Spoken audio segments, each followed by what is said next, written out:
What's going on, everybody? Jesus loves you. My name is Cody. This is the Wednesday episode of that Christian news show thing that I do. And you better know, I do this for you. Truth! And we're going to dig into the news right away, starting with the update for the Wii U that just came out. So last week I had a video about the Wii U and how it was freezing up for a lot of people and how to fix that by taking off the Miiverse. And in that video I also said there would be an update coming out to fix the problem within about a week. It's now been about a week and a half. And now the Wii U 2.1 is out. It's supposed to be fixing the freezes. I don't know all the things that are going to be in the update, but it's supposed to also fix some lag, and very possibly going to be the TV that we keep saying, but we're going to be able to get till December. So again, this is supposed to be fixing that freeze problem that we were having, but just a couple days ago I turned my Miiverse back on and my game worked fine, so I don't really know what's going on with that. I think bottom line, we should just really be happy that the Wii U is actually going and fixing the problems right away like this. Not that the Wii U should have had so many problems coming out of the market in the first place. Also, something else interesting that I found in the news today was a recent poll stating that Americans are either really or moderately religious. And the reason I find this so interesting is that there are also statistics out there that say that there are more and more people who don't affiliate themselves with a religion in the United States. So from that you can say there are more atheists and agnostics in the United States than there were,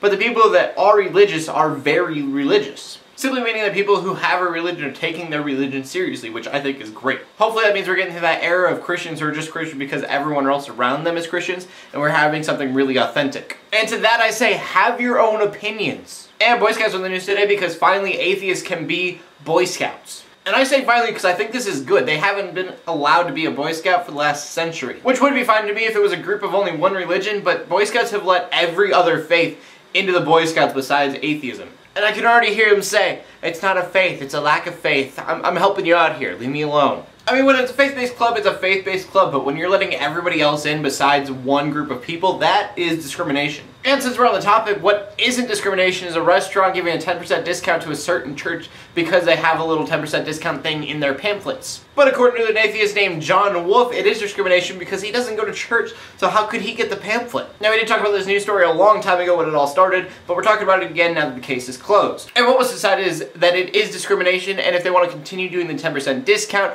that they have to let anyone who brings up religion have that 10% discount. Which I think is stupid, just about as stupid as having a nativity scene without Jesus and instead having a snowman. And that is reference to an elementary school in Cottondale, Florida, where they've taken their nativity scene and they put Santa in there and they replaced Jesus, baby Jesus, with a Frosty the Snowman. Somehow they decided that this wouldn't be offensive and that they could just keep Jesus in the closet. All sorts of metaphor there for you. And of course people blew up because Jesus is He's Frosty the Snowman. Cottondale, Florida, take down the nativity scene. You shouldn't have had one in the first place because you're a school.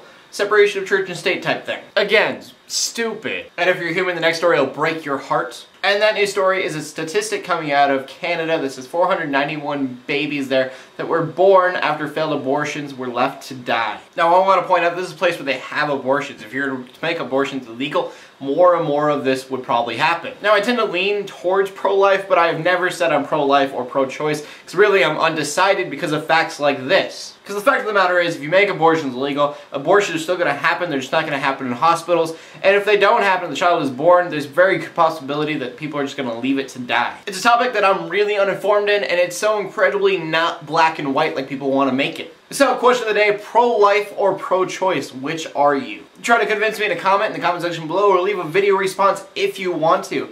So that's all that I found interesting in the news today. In closing, let the haters hate, let the Christians pray, and to everybody like, subscribe, I'll see you later, and God bless.